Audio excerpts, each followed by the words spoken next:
Bonjour et bienvenue sur l'internaute.com 20 minutes et ouestfrance.fr pour Direct Politique, votre émission politique sur le web. Notre invité aujourd'hui est Najat Vallaud-Belkacem, la ministre des Droits des Femmes, de la Ville, de la Jeunesse et des Sports. Bonjour Najat Vallaud-Belkacem. Bonjour. Merci beaucoup d'avoir accepté cette invitation sur notre plateau. Armelle Le Goff, rédactrice en chef adjointe de 20 minutes, et Michel Urvois, éditorialiste politique de Ouest France, sont aussi avec nous. Bonjour à vous deux. Bonjour Benoît. Je vous rappelle rapidement le principe, vous avez un peu moins d'une heure pour poser vos questions sous la vidéo ou sur les réseaux sociaux, #Direct Politique. Najat Vallaud-Belkacem, une affaire embarrasse la République en ce moment même. Aquilino Morel, conseiller en communication de François Hollande à l'Élysée, a démissionné de ses fonctions vendredi après un article de Mediapart. Cet article révélait qu'il aurait travaillé pour des laboratoires pharmaceutiques, mais aussi qu'il faisait venir un cireur de chaussures à l'Élysée. Est-ce que la République exemplaire, promise par François Hollande, est morte aujourd'hui ? Moi, ce que je constate, c'est que les accusations de cet article sont graves et que M. Morel a choisi de se retirer pour pouvoir mieux se défendre. Et je trouve que c'est une bonne chose. D'ailleurs, il l'a fait de façon assez rapide. Et au fond, s'agissant de République exemplaire, ce qu'il faut retenir, c'est que depuis 2 ans, à chaque fois que la presse ou que la justice enquête sur le pouvoir, elle n'en est jamais empêchée. C'est ça la République exemplaire, la République transparente, c'est de permettre à ces contre-pouvoirs de fonctionner. Mais tout de même, comment l'Élysée, le pouvoir, pouvait ignorer qu'Aquilino Morel privatise une partie des locaux de l'Élysée pour son confort personnel? Comment l'Élysée pouvait ignorer qu'il avait à la fois travaillé pour l'IGAS et pour des labos pharmaceutiques? Est-ce que on ne vérifie pas un peu mieux est-ce qu'il ne vaudrait pas mieux qu'on vérifie un peu mieux les CV avant d'embaucher des conseillers, des personnels Honnêtement, qu'il s'agisse du premier point ou du deuxième, je n'en ai aucune confirmation à l'heure qu'il est. Donc il m'est très difficile d'aller plus avant sur ces questions. Moi, je laisse l'intéressé se défendre, apporter des éléments de réponse et on y verra plus clair. Voilà. Au-delà du cas... Moi, ce que je peux vous dire quand même simplement, pardonnez-moi, pour ce qui est du fonctionnement de l'Élysée, c'est que ce que je constate depuis 2 ans, c'est au contraire des efforts assez importants qui ont été faits pour, par exemple, faire des économies sur les frais de fonctionnement de l'Élysée, sur les frais de communication de l'Élysée. Donc voilà, moi c'est ça que je retiens et je ne voudrais pas qu'on perde de vue le principal. Un internaute, Tetsuhito, dit après l'affaire Cahuzac, chaque semaine il y a une nouvelle affaire. Comment peut-on croire encore, comment peut-on faire confiance aux hommes politiques? Et moi j'ai envie d'ajouter, mais à quoi servent les lois que vous avez fait voter? Ça n'empêche pas ce genre de choses. Les lois que nous avons fait voter installent de nouvelles règles et clairement, il n'y a plus aujourd'hui aucune complaisance, aucune tolérance à l'égard des écarts. D'ailleurs, à nouveau, vous voyez bien, dès la mise en accusation faite de façon publique, le conseiller en question en tire comme conclusion qu'il doit se retirer pour pouvoir répondre.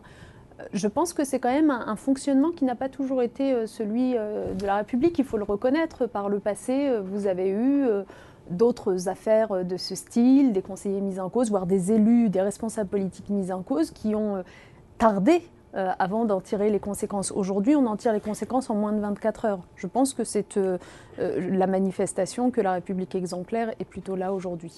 Najat Vallaud-Belkacem, Manuel Valls a détaillé son plan récemment de 50 milliards d'économies qui sera voté mardi prochain d'ailleurs à vote consultatif. Il y a un budget rectificatif aussi qui est prévu avant l'été. Alors, seuls les ministères de l'Éducation, de la Justice et de l'Intérieur sont sanctuarisés. Est-ce que votre périmètre à vous sera impacté et à quelle hauteur participerez-vous à cet effort d'économie ? Dans les 50 milliards d'euros d'économies, Manuel Valls l'a annoncé, l'État lui-même, sur son fonctionnement, prendra part pour 18 milliards d'euros d'économies. Les collectivités, 11 milliards, le reste étant assuré par des économies sur l'assurance maladie et des prestations sociales.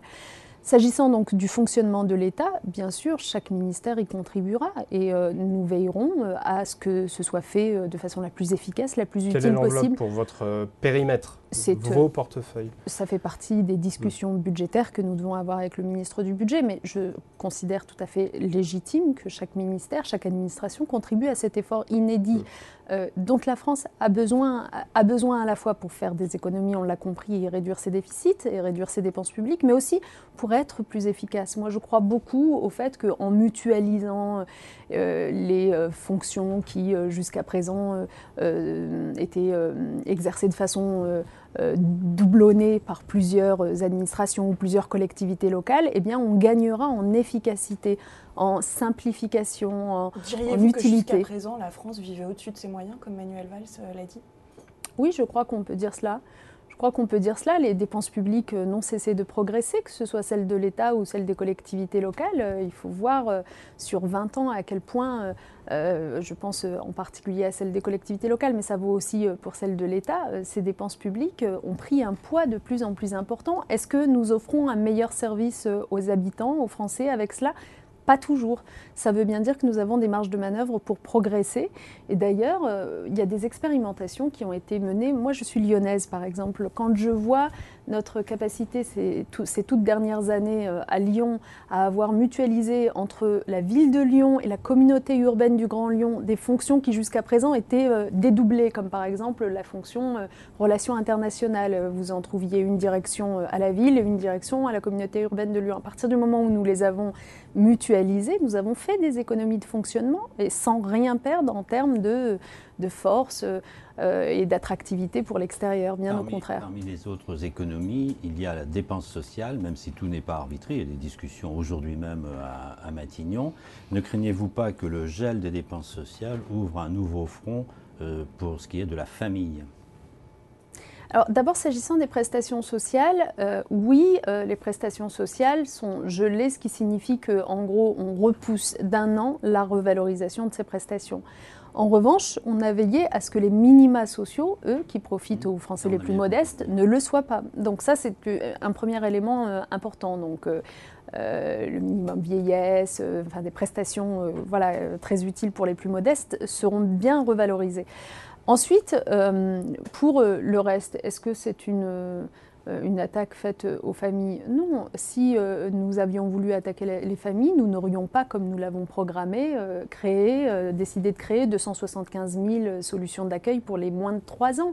Je pense que aujourd'hui, la modernité de notre politique familiale, c'est d'offrir des services aux familles, de passer d'un système où on était dans la prestation individuelle à un système où on est dans le service, parce que les services, c'est ce qui permet à la fois, je parlais de l'accueil de la petite enfance par exemple, le fait d'avoir 100 000 nouvelles places de crèche, c'est ce qui permet à la fois d'aider les familles en leur offrant un service à un financement accessible et en même temps de permettre aux femmes d'aller travailler parce qu'elles feront garder leurs enfants. Ça fait partie des questions qu'on va vous poser. Le Premier ministre usera-t-il du 49.3 pour faire passer son plan d'économie qui est quand même qualifié par certains parlementaires socialistes de plan d'austérité ? Parlementaires qui ont proposé un contre-plan d'économie hier. Bon, d'abord, moi, je constate que la déclaration de politique générale de Manuel Valls a été suivie d'une adhésion très majoritaire, sans difficulté. On avait annoncé les pires difficultés. De fait, on a passé déjà cette première étape. Nous reste l'étape suivante qui est le 29 avril, donc la présentation du programme de stabilité. Et ce sera l'occasion pour les parlementaires, bien sûr, de prendre part à la discussion. Qu'ils fassent des propositions alternatives sur les modalités exactes des économies dans les 50 milliards me paraît bien normal, c'est le rôle des parlementaires. C'est pas une défiance vis-à-vis du plan présenté par Manuel Valls il y a 1 semaine ou 1 semaine et demie? Non, parce que ce que je constate, c'est que très majoritairement, l'objectif poursuivi par ce plan et par le pacte de responsabilité, qui est donc à la fois de réduire notre déficit, de réduire nos dépenses publiques, mais en même temps de soutenir notamment nos entreprises pour qu'elles puissent embaucher davantage, ces objectifs-là sont acceptés, compris, et donc c'est ensuite dans le détail que les parlementaires, en effet, ont des propositions alternatives. Ce matin, il disait qu'il faut qu'on allège moins les charges des grandes entreprises.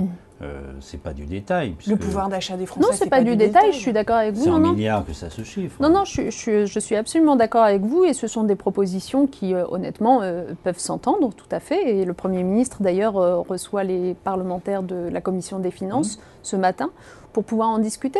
Moi, je suis pour qu'on écoute, pour qu'on entende et pour qu'on discute et qu'on adopte le plan qui recueillera le plus largement possible l'adhésion. Mais le total doit faire 50 milliards.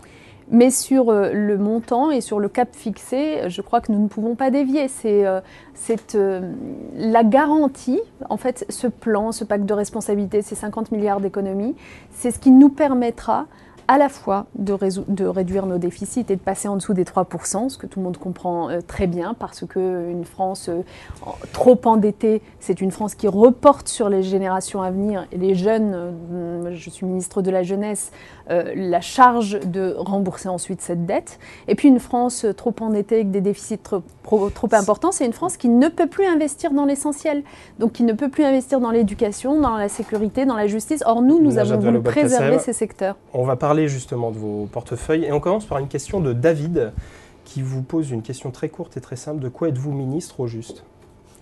Je résume souvent en disant je suis ministre de l'égalité. Voilà, mais avec les moyens d'agir. C'est-à-dire pas une ministre de l'égalité juste pour le discours et pour la parole, une ministre de l'égalité qui a les moyens de rénover les quartiers en difficulté qui se sentent relégués grâce peu de moyens financiers, grâce au levier politique de la ville. Peu de moyens financiers, non, je ne dirais pas ça. Honnêtement, quand s'agissant de rénovation urbaine, justement, quand vous avez, comme j'ai, la possibilité de mettre 5 milliards d'euros sur les 10 ans qui viennent pour rénover des quartiers qui en ont le plus grand besoin. Oui, on ne peut pas dire que ce soit des petits moyens. Il faut les utiliser à bon escient. Il faut les utiliser pas simplement pour rénover le bâti, les équipements, les bâtiments, mais aussi pour faire en sorte qu'il y ait du personnel pour faire fonctionner les équipements, qu'il y ait des équipements sportifs pour faire en sorte que la pratique sportive soit accessible aux jeunes des quartiers beaucoup plus qu'elle ne l'est aujourd'hui. Alors, voilà, il y a tout de même une question dans l'agglomération des portefeuilles entre le droit des femmes, la jeunesse, la ville, les sports. On a une question d'Armel à ce sujet. Oui, et une question d'un internaute qui dit « N'est-on pas en train, intitulé votre ministère de la Ville et des Sports notamment, n'est-on pas en train de dire aux jeunes de banlieue « Faites du sport, défoulez-vous sur les terrains de foot et ne faites pas de vagues » Non, franchement, c'est un raisonnement absurde. Oui, on dit aux jeunes, et aux moins jeunes aussi, faites du sport. Mais c'est formidable le sport. Mais honnêtement, je le pense, même si je ne suis pas la plus grande des pratiquantes, mais je pense que le sport, c'est formidable. Pour apprendre des règles, pour apprendre à avoir confiance en soi, à se dépasser, à vivre en collectivité, à être dans la solidarité dans les sports collectifs. Et puis, 2, c'est formidable pour la santé. C'est pour ça que je vous dis jeunes et moins jeunes. Et vous savez que le sport, ça fait faire des économies à l'assurance maladie, parce que quand on pratique du sport, on prévient un certain nombre de pathologies, voire on les guérit. Donc, dans les quartiers défavorisés, on va surtout construire des stades et des terrains de basket. Alors, je vais vous dire, d'abord, dans les quartiers défavorisés, on n'a pas suffisamment construit de stades et de terrains de basket, et c'est bien ça le problème. Et oui, je vous confirme que dans mon plan de rénovation urbaine des années qui viennent, je compte bien mettre les équipements sportifs au cœur du dispositif, parce que, encore une fois, c'est un outil, le sport. C'est un outil justement pour apprendre à être l'éducation aussi, c'est citoyen. On ne peut pas circonscrire la politique de la ville au terrain de sport qu'on pourra construire dans les quartiers. Ça, c'est sûr. Et je vais vous dire, même la priorité numéro 1 dans cette politique de la ville, c'est l'emploi. Et en particulier l'emploi des jeunes. Et ça, je compte bien m'y attacher de toutes mes forces, parce que moi, je suis à la fois pour qu'on continue la politique qu'on a conduite ces derniers temps, les emplois aidés pour les moins diplômés, etc. Mais je suis aussi pour qu'on fasse du droit commun dans les quartiers.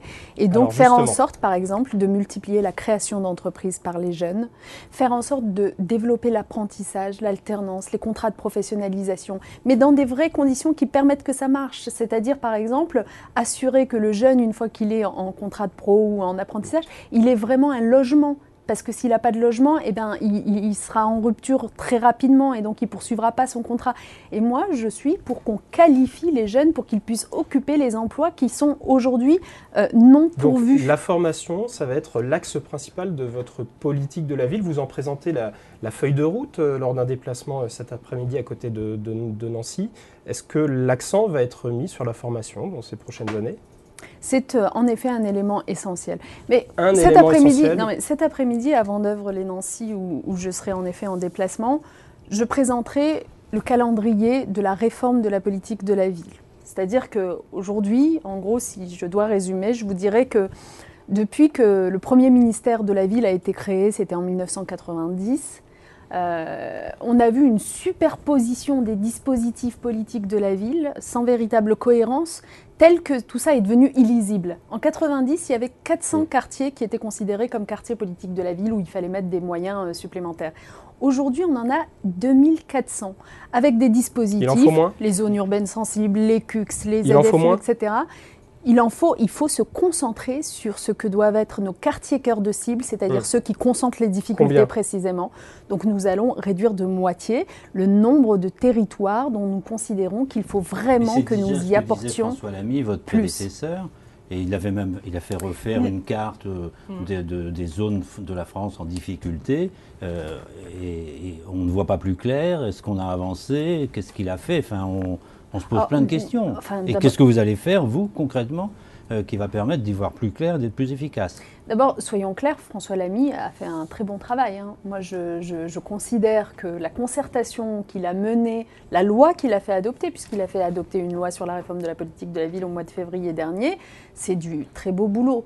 Maintenant, il faut mettre en œuvre, tout simplement. Des choses ont été décidées dans cette loi, par exemple, pour reconfigurer et mieux identifier les quartiers cœurs de cible. Ce qu'a décidé la loi, c'est que nous nous appuyerions désormais sur un critère unique qui est le revenu des habitants. Eh bien, je trouve cela très bien. Nous allons maintenant mettre cela en œuvre. Donc, la suite des choses, c'est que d'ici la fin du mois de mai, j'annoncerai cette nouvelle carte des quartiers prioritaires.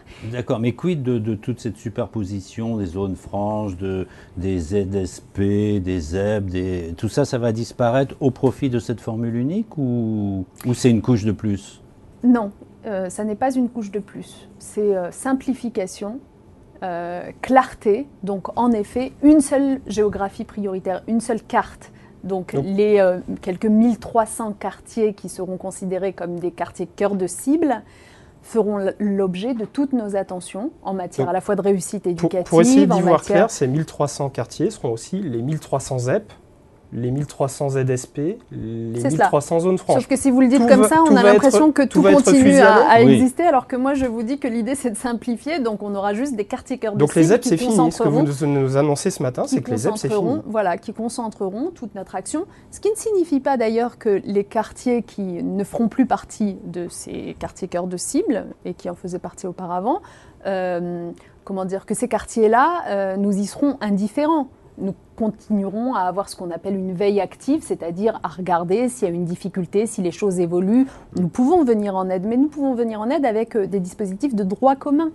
Et les quartiers cœur de cible, les 1300 quartiers cœur de cible à venir, eux, ça veut dire que sur ces territoires-là, avec les collectivités locales, avec des grandes entreprises, nous allons mettre le paquet et de façon simple, claire et transparente en nous appuyant sur un critère unique qui est le revenu des habitants, donc il n'y a pas à tergiverser, c'est là où se concentre le plus de difficultés. Les entreprises qui vont s'installer là bénéficieront d'exonérations, de charges, d'impôts locaux, etc., ou en plus de ce qui existe? Comme je le disais, l'emploi est notre priorité, partout en France et dans ces quartiers en particulier, et donc tous les dispositifs qui peuvent soutenir l'emploi. Vous parlez des ZFU, vous parlez des exonérations fiscales pour les entreprises, on peut parler aussi des emplois francs, qui sont des allègements de charges portés par les individus eux-mêmes du fait de leur habitation dans ces zones. Eh bien, tout ça, ce sont des dispositifs que nous allons veiller à rendre le plus efficace possible et le plus utile pour qu'ils montent en charge. Et quels autres dispositifs seront conservés, notamment par ceux qu'avait initié François Lamy? Je pense au parcours réussite individualisé, le suivi de jeunes mis en place par les préfets. Est-ce que cela va se concrétiser et combien cela va-t-il coûter si c'est maintenu? Alors, le parcours de réussite individualisé, c'est une expérimentation qui a été conduite d'ailleurs chez moi dans le Rhône et qui, en effet, nous paraît suffisamment intéressante pour qu'on en envisage la généralisation. Donc, l'idée, c'est d'identifier dans chaque quartier la petite dizaine de jeunes qui sont sur une trajectoire délinquante et qui créent une espèce de climat d'incivilité qui les plus turbulents, les meneurs. Oui, absolument, et qui nuit au quartier tout entier. Voilà. Donc ceux-là, l'idée, c'est de dire, on va les reprendre en main de façon extrêmement efficace en créant une cellule dans laquelle différents acteurs, Pôle emploi, la préfecture, etc., mais de sécurité aussi, se mettent ensemble pour pouvoir tricoter ou dessiner une réponse adaptée aux jeunes en question.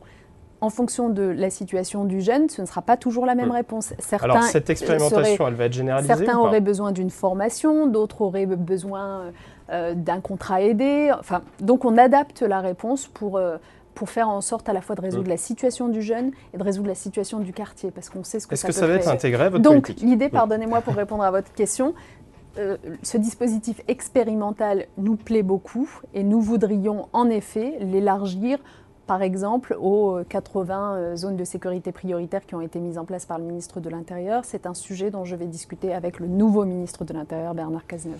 Parmi les réponses aux jeunes en difficulté, il y a le service civique qui aujourd'hui concerne 35 000 jeunes. L'objectif, c'est de passer à 100 000. Or, ça coûte 710 € par mois.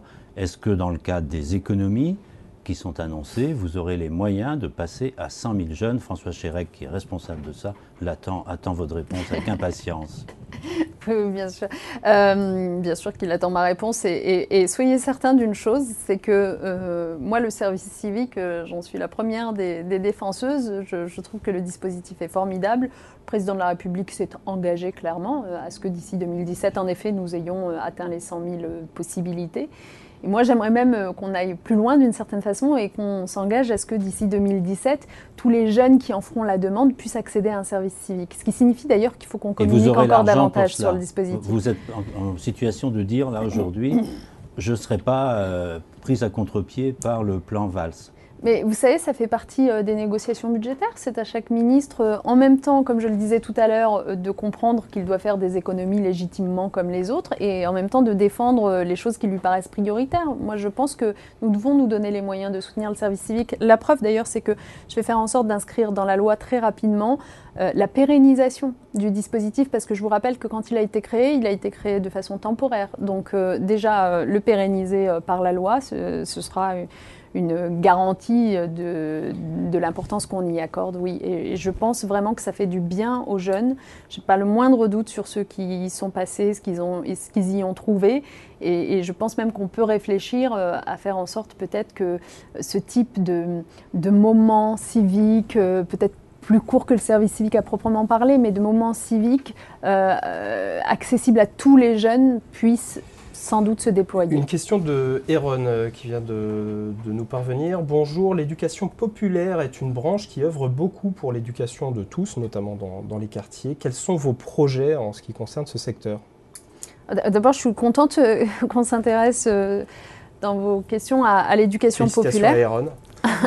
Non, mais c'est vrai en plus, parce que même si ça n'apparaît pas nécessairement dans l'intitulé de mon ministère en tant que tel, c'est évidemment dans ma mission, tout comme la vie associative, et moi j'y crois énormément. L'éducation populaire, pour moi, c'est le plus bel idéal qui soit, c'est celui d'une formation tout au long de la vie en quelque sorte. Les MJC, les centres sociaux, ce sont des structures auxquelles vous pouvez avoir accès à n'importe quel âge et dans lesquelles vous pouvez avoir accès à la culture, au sport, à la citoyenneté, à tout ce qui vous ouvre sur la vie de votre territoire et plus largement.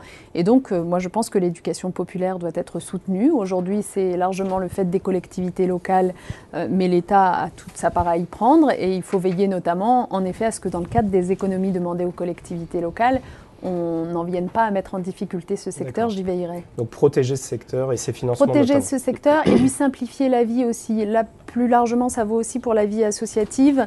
Vous savez, on parle beaucoup du choc de simplification pour les entreprises. Moi, ce que je vais défendre, c'est aussi le choc de simplification pour les associations. Parce que quand vous voyez le nombre de dossiers, de demandes de subventions, etc., de comptes rendus que les associations doivent produire par an, franchement, c'est vertigineux. Et donc, je pense que nous, les pouvoirs publics, mais État comme collectivités locales, nous devons faire en sorte d'offrir une espèce de guichet unique aux associations pour qu'au lieu de déposer leur dossier en 36 versions, elles le déposent en une seule. et surtout qu'elles aient un soutien pluriannuel qui ne les oblige pas à revenir chaque année pour justifier de ce qu'elles font à partir du moment où on sait que ce qu'elles font relève quasiment du service public. Alors parmi vos nombreuses attributions, vous avez gardé le droit des femmes, et là aussi on a une actualité assez importante, la loi égalité homme-femme, avec la réforme notamment du congé parental a été votée en deuxième lecture par le Sénat la semaine dernière. On a eu une question de Cham cette semaine à ce sujet, ne faut-il pas aussi faciliter les solutions aux contraintes familiales? On en parlait un peu au début de l'émission, qui sont aujourd'hui complexes et lourdes et qui effectivement, dit-il, empêchent souvent un parent de travailler. Il met entre parenthèses, une place en crèche est quasi inaccessible, par exemple, dans certaines villes. Si, bien sûr. Et d'ailleurs, quand on a pris cette décision de créer donc 275 000 nouvelles solutions pour les moins de 3 ans, très concrètement, ça recouvre 100 000 nouvelles places de crèche, 100 000 nouvelles places d'assistantes maternelles et 75 000 préscolarisations avant l'âge de 3 ans. Je vous le dis pour que les gens s'y retrouvent. Eh bien, quand on a dessiné ensemble, à l'époque, ce plan de 275 000, on a veillé, s'agissant des places de crèche, par exemple, à territorialiser les choses. C'est-à-dire qu'on s'est vite rendu compte que d'un territoire à l'autre, les besoins non satisfaits n'étaient absolument pas les mêmes. Il y a des endroits où 80% des besoins sont satisfaits. Il y a des endroits où à peine 30% des besoins sont satisfaits. Donc, on a veillé à créer les places de crèche là où il y en a le plus besoin. Et par ailleurs, à faire en sorte que dans cette création de places de crèche, on ait aussi des réponses à des besoins spécifiques, type ouverture des crèches en horaire atypique, la nuit, pour les salariés qui travaillent de nuit. Enfin, voilà, donc ça, c'est un travail qui est en cours avec la CNAF et ce sera une bonne solution. Concernant le suivi judiciaire des pères qui n'assument pas leur pension alimentaire, ça avait été en discussion à un moment, c'est pour quand ? C'est dans mon projet de loi sur donc l'égalité entre les femmes et les hommes. Je comprends votre impatience parce que moi aussi je fais l'expérience de la procédure législative qui forcément est longue, mais c'est bien parce que du coup le texte s'enrichit. Donc pour votre information, nous venons de faire adopter le texte en deuxième lecture au Sénat et j'espère que dans quelques semaines nous pourrons passer devant l'Assemblée nationale pour donc la dernière lecture. Donc, le projet de loi, qu'est-ce qu'il prévoit de ce point de vue? Il prévoit la mise en place d'une garantie publique contre les impayés de pension alimentaire. Concrètement, une mère isolée, puisque 97% des cas, ce sont des femmes qui sont mères isolées, qui sont parents isolés. Donc, une mère isolée qui ne perçoit pas sa pension alimentaire pourra se retourner directement vers sa caisse d'allocation familiale, percevoir en substitution de ce qu'elle n'a pas touché, ce qu'on appelle une allocation de soutien familial, qu'on va d'ailleurs revaloriser. Cette allocation de soutien familial, elle pourra la percevoir dès le premier mois d'impayé de pension, ce qui fait qu'il n'y a pas ce trou qui était créé jusqu'à présent. Voilà. Une allocation familiale revalorisée en plein plan d'économie de 50 milliards, c'est assez inaperçu. Elle fait comme les prestations sociales de manière générale dans le plan de Manuel Valls, c'est-à-dire qu'elle sera revalorisée avec un an de retard, c'est-à-dire qu'elle est gelée cette année. Elle aussi pour l'instant. Oui, mais elle sera revalorisée à partir de 2015, ce qui est quand même important. Le Parlement a enrichi le texte, notamment sur le volet du harcèlement moral et sexuel. Et Bruno, un internaute, vous dit la Belgique a promulgué une loi contre le harcèlement de rue. Est-ce qu'une avancée, est-ce que ça pourrait voir le jour en France ? Pardonnez-moi, je vous réponds dans une seconde, mais juste pour finir sur les pensions alimentaires, parce que je ne voudrais pas que les internautes ne suivent pas la logique. Donc évidemment, ensuite, la caisse d'allocation familiale, après s'être substituée, doit se retourner, c'est les nouveaux pouvoirs qu'on lui donne, contre le débiteur qui n'a pas payé la pension alimentaire pour récupérer son dû. C'est ainsi que l'équilibre financier se fait. La procédure est aussi désormais un peu à la charge des caisses et non plus directement de la mère et non plus seule. de la mère seule, franchement, qui galérait, je peux vous dire, pour récupérer sa pension alimentaire de façon indécente. Donc on met fin à cette galère-là. Pardon, je vous réponds. Le harcèlement, vous disiez. Sur le harcèlement de rue, est-ce que c'est quelque chose qui peut voir le jour en France ? Oui, alors, moi j'ai vu ce que pas le harcèlement de rue, la lutte contre le malheureusement, harcèlement. il existe déjà. Non, j'ai vu ce que Joël Milquet, mon homologue en fait belge, a fait adopter en Belgique sur cette question. On en a souvent discuté et moi je la soutiens vraiment dans ces démarches. On a le même problème en Belgique et en France, en effet du harcèlement de rue qui est complètement constaté aujourd'hui. À chaque fois qu'on libère la parole des femmes, elles en parlent. Récemment, vous savez, on avait monté un concours sur l'égalité entre les femmes et les hommes à l'adresse des 18-25 ans. On a laissé les jeunes s'exprimaient comme ils le voulaient sur ce sujet, eh bien, l'immense majorité des retours qui nous ont été faits, c'était sur le harcèlement de rue. Preuve que c'est quand même un problème qu'ils vivent de très près, qu'elles vivent de très près. Comment on lutte contre ce harcèlement de rue? Nous, par la loi, on a déjà des outils juridiques importants. Je vous rappelle que la première loi du gouvernement Ayrault en août 2012, à laquelle j'ai eu le plaisir de participer, c'était la loi sur le harcèlement sexuel. Et c'était une loi qui prévoyait de sanctionner le harcèlement sexuel non seulement dans le monde du travail, à l'université, etc., mais aussi dans la rue. Donc on a les outils juridiques pour le faire. Cela étant, on sait que c'est compliqué, parce que dans la rue, si vous identifiez pas la personne, etc., allez porter plainte ensuite. Donc vous êtes pour, mais c'est très difficile à faire. Eh bien, c'est difficile. Raison de plus pour travailler en prévention. Raison de plus pour faire en sorte que, d'abord, on apprenne le respect aux enfants dès le plus jeune âge. Alors, à l'école, est-ce que c'est le rôle de l'école? Bien sûr, apprendre le respect et apprendre l'égalité, c'est évidemment le rôle de l'école aussi. Et j'estime aujourd'hui que nous devons et on ne nous dépossède donner pas les les familles moyens. d'une de leurs attributions. C'est également le rôle des familles. Mais pour moi, l'école et les familles n'ont aucune raison d'être mises en concurrence ou en rivalité. Elles sont complémentaires l'une de l'autre.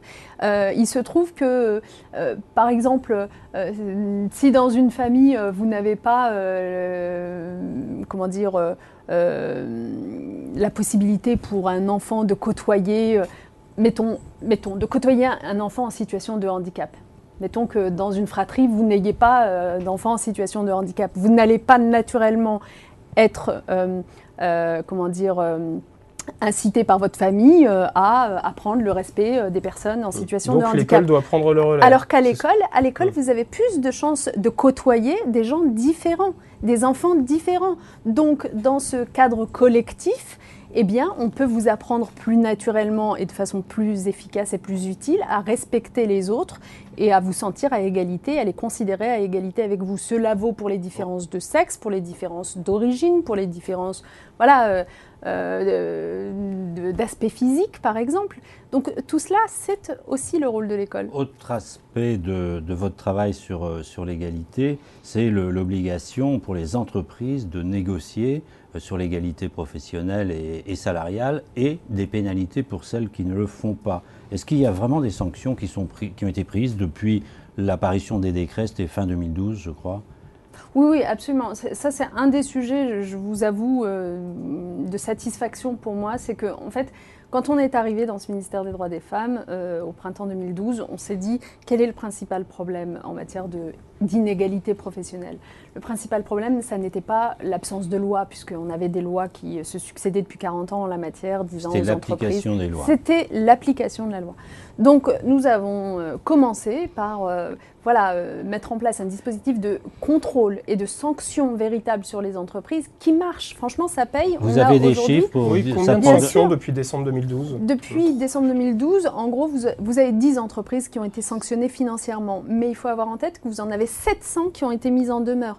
700 entreprises mises en demeure, ça veut dire quoi? Ça veut dire qu'elles ont 6 mois pour se conformer à la législation. Et si au bout de 6 mois, elles ne se sont pas conformées, elles sont sanctionnées financièrement. Et parmi elles, certaines se sont conformées. On a des chiffres aussi là-dessus. L'immense majorité. On leur a tordu le bras pour bien sûr, payer puisqu'on plus passe les de femmes. 700 à 10 sanctionnés, ça veut bien dire que l'immense majorité des entreprises, du coup, préfèrent se mettre en conformité. Et surtout, le chiffre le plus intéressant à retenir, c'est que depuis, eh bien, il y a 5000 entreprises qui nous ont envoyé leur plan sur comment résorber les inégalités dans mon entreprise, ce qui signifie bien qu'enfin, elles se saisissent du sujet. Il nous reste 5 minutes pour les questions d'actualité. Vous le savez, c'est la dernière séquence de cette émission. On prend une actualité de cette semaine écoulée et on vous demande de la commenter. C'est Armelle qui commence. Alors jeudi 17, Benoît Hamon a annoncé qu'il publiera sous une dizaine de jours un autre texte sur la réforme des rythmes scolaires. Peut-on dire que cette réforme, même si elle part d'un bon principe, a été mal préparée? Et va-t-on laisser le choix aux maires de passer de 4 jours et demi ou de rester à 4 jours? Ce qui a été dit par le Premier ministre comme par Benoît Hamon, ça n'est nullement que nous allions revenir sur le principe de la réforme. Encore une fois, la réforme, nous savons pourquoi nous la faisons. Pour que le temps d'apprentissage des enfants soit le plus efficace possible, que les enfants aient accès, quelle que soit leur famille, leur niveau de revenu, à des activités périscolaires auxquelles ils n'ont pas accès généralement. Donc nous savons pourquoi nous le faisons. Maintenant, dans la pratique, qu'il y ait des assouplissements à apporter, honnêtement, aujourd'hui, je n'en connais pas le détail, donc ça m'est difficile. Mais est-ce que ce n'est pas la preuve justement que cette loi, même si elle part d'un bon principe, a été mal préparée, Lyon, par exemple, précipitée. que vous connaissez bien, n'a toujours pas appliqué la réforme des rythmes. Elle s'est engagée à le faire cette année. Mais moi, ce que je constate, c'est que dans les communes qui ont appliqué la réforme dès 2013, c'est quand même intéressant de voir que plus de 80% des maires, des établissements scolaires, etc., sont ravis. Donc il y a quand même un premier retour de terrain. À Paris, c'est pas du tout les retours qu'on a des parents d'élèves. Après, je crois qu'il y a une situation parisienne qui est un peu spécifique, mais les premiers retours de terrain sont quand même globalement très positifs. Qu'il y ait ensuite, chez les communes qui ne s'y sont pas encore engagées et qui s'apprêtent à le faire cette année, une forme d'anxiété, parce que évidemment, ça demande une préparation, une logistique très importante, de l'argent, mais en même temps, si je peux juste sur ce point, parce que vous évoquiez Lyon, ce qu'il faut comprendre, c'est que avant qu'on mette en place cette réforme des rythmes scolaires, il y avait les collectivités locales proactives sur la question du temps périscolaire des enfants, et Lyon en faisait partie, qui mettaient en œuvre donc ces activités périscolaires pour les enfants, accessibles gratuitement, etc. Sur leur fonds à elles uniquement. Donc c'était génial. Moi j'étais très heureuse d'appartenir à une collectivité qui faisait cet effort-là. Mais dans d'autres collectivités de France, cet effort n'était pas fait. Avec la réforme des rythmes scolaires, on harmonise. Et comme on harmonise, l'État prend sa part. Il y a un fonds spécial étatique qui a été mis en place pour financer ces activités périscolaires, alors qu'il ne le faisait pas auparavant. C'est-à-dire, par exemple, pour une ville comme Lyon, ce qui était auparavant uniquement à la charge de Lyon, l'est maintenant entre la CNAF, le fonds et Lyon. Donc, vendredi, la question de vendredi.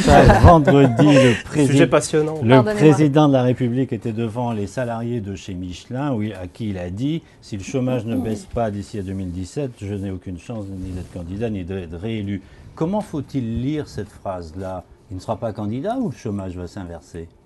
Il faut la lire comme une réaffirmation de sa détermination à faire baisser le chômage. C'est vraiment la priorité, j'allais presque dire l'obsession, mais au sens positif du terme. L'obsession du président de la République, c'est cette lutte contre le chômage. Oui, pour moi, ça ne fait pas grand doute. Alors cette semaine, c'est une semaine d'actualité aussi pour les droits des femmes.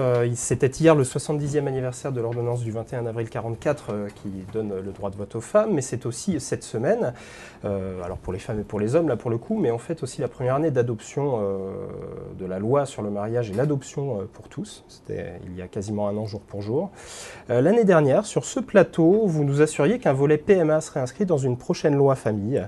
Après le pataquès de l'hiver dernier, est-ce que vous nous dites aujourd'hui qu'une loi famille va voir le jour sous le quinquennat de François Hollande? Ce que je peux vous dire, c'est qu'il y a une proposition de loi qui a d'ores et déjà été déposée à l'Assemblée nationale. À l'initiative de l'Assemblée. Oui, c'est ça, à l'initiative des députés, qui clairement répond à un besoin, parce qu'il y a des questions qui se posent aujourd'hui, notamment sur le statut des beaux-parents, mais sur la protection de l'enfance. On a une question d'un internaute justement qui fait référence... La PMA n'en fait pas partie à ma connaissance. Elle n'est pas dans la proposition de loi. Voilà, donc aujourd'hui... Donc une loi famille sans la PMA. Juste sur le statut. Une proposition de loi famille sur... Je pense que ça devra recouvrir aussi une meilleure protection de l'enfance. Et alors, tandis qu'on parle des droits des femmes, est-ce que c'est pas, selon vous, un droit, un des prochains droits que les femmes doivent acquérir, ce droit de procréer, même en étant en couple avec une autre femme? C'est une internaute qui nous pose cette question. J'ai souvent ces discussions. Je sais qu'un certain nombre de Françaises, de Français voudraient pouvoir aller plus vite sur ces votre point de vue sujets. à titre personnel. Je sais donc qu'un certain nombre voudraient pouvoir aller plus vite sur ces sujets.